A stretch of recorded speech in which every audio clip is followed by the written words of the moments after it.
Florida at Tennessee. Marco, what should bettors be looking at? Can Tennessee possibly be as bad as they looked last week? I say no, and I'll explain why. They got drilled last week, 48-13 against Oregon. One thing in that game that if you weren't watching you may not be aware of, they jumped out 6-0 in the game. Crowd was in the game. They had to delay that game for an extended period of time because of lightning. That just took the crowd totally out of the. I mean, when you're all pumped up Saturday night and everything, they came back from that delay, and it was like, calling a timeout in basketball when the other team's on a run. Tennessee lost the momentum. Oregon got in it, got back into the game. It still was a game that was nip and tuck into the halftime, but then a couple key plays, a turnover and a special teams play broke the game open, and then Tennessee collapsed. Okay, so one of the concepts we try to touch on is going deeper than the score. So you're saying, in this case, for the reasons you just ticked off, that Tennessee is not as bad as the score indicated last week. Now, when you're only in week 2 or game 2 or game 3 of a season, each score takes on inordinate importance, extreme, too much importance might be the easiest way to say it. Thus, if you can find a team that in one of their 2 games had a misleading score, you might get some real value. If you can find a team that had 2 misleading scores, you can get some real value. So you're saying Tennessee, misleading score, they're better than they look, value Tennessee. Absolutely, and to take it to the other side, they're playing Florida. Florida was a team that last week, a lot of wise guys were on the opposite side of Florida last week. They liked the dog against Florida.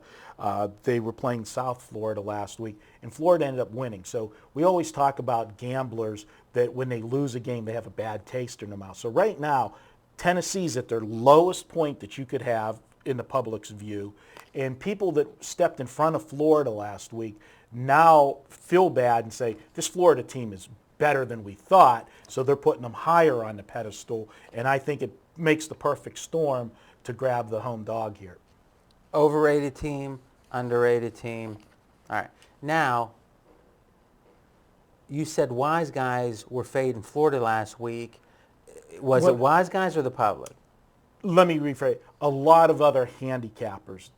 Which is and that's an interesting point. You've got the sharps here in Vegas. You've got the handicapping community, which a lot of these guys are trend players, and a lot of people are on the same game. And there's that consensus type big play on a handful of teams each week. And then you've got the public, which oftentimes are on the same games as the handicappers, but other times are on the more square games, the more marquee teams. Yeah. When I talk about other handicappers, and to elaborate for a second, you never can have enough knowledge. We always talk about it. Knowledge is power. And I will take time after I've done all of my own handicapping that I'll read through a lot of different publications, other handicappers, because sometimes you can see one little nugget you pick up in somebody's write-up of something you didn't think of on a game can trigger something. That's one of the whole concepts of the forum is at pregame.com, we've got the forums. At pregameforms.com, you can go directly. And we've got hundreds of people putting up picks. And what I think ends up happening is people end up having 3, 4, 5, 6 cappers they like. Might be 3 of them are free and 2 of them are pros. Mm-hmm. And each week they're aggregating that information and deciding what to do with it. Others just have one guy they love and they follow them blindly. So it's all kind of approaches. I totally agree with what you're saying. Now let me make a point, though, about Florida that leans towards Florida. They're on the road, which in college it means more than pros for 2 reasons. One, in college, the home team has more excitement. It's a collegiate atmosphere. They're going nuts. It used to be like that even 10 years ago in the pros, not so as much, but close. The new pro stadiums, and Bill Simmons talks about this at ESPN, has taken the crowd out of a lot of, other than Minnesota, New Orleans, a few domes, the crowd's out of a lot of these games. So typically in college, there's more of a home field, and the travel is more detrimental to the road team in college. They're not professionals. They don't have the same quality travel, the same organizational, the ops aren't organized as much. I think Florida is a team, because of the continuity of the coach being there for so long, the professionalism of the program, that they travel better than most. And the stats back that up. They've covered 11 of 14 ATS on the road. So I don't know how that goes into your mix. Well, I can't disagree with anything you said there. I'm going to play the game based on the value that we have, and I feel it's an inflated number. Florida will win this ball game, but I think it's going to be closer than people think. I actually have it Florida winning 24-16, but I'm going to take Tennessee in the 2 touchdowns and say that they stay under the number. And we're close to a key number here. Would you recommend waiting to game time? Hope it. Now, here's the thing. If you're at 14, you've got equal risk on both sides. If it goes to 13.5, you're losing a key number. If it goes to 14.5, you're gaining a key number if you're playing the dog. It's if the line right now was 13.5, it'd be a lot easier to say wait. Absolutely. What's your recommendation on that?